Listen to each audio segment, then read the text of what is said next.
Security guard and OBman linked to ATM explosion in Portland. Teach them! Always make sure the message reach them!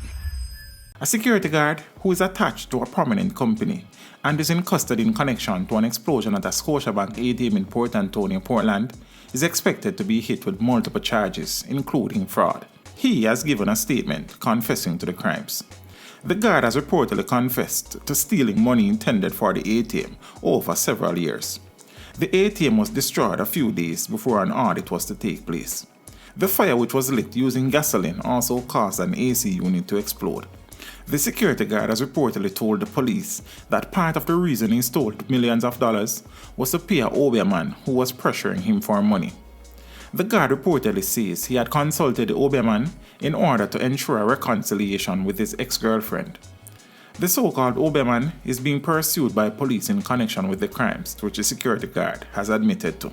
The security company which the guard is attached to has launched a major internal investigation.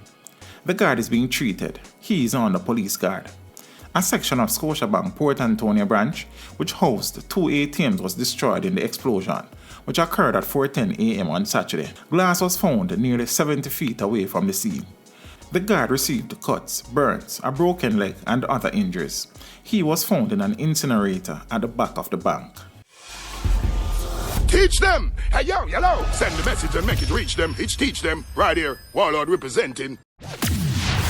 Thank you for watching. Like the video before you go. Please subscribe if you haven't done so. And remember to share the video with your friends and family. And browse the channel for more quality content.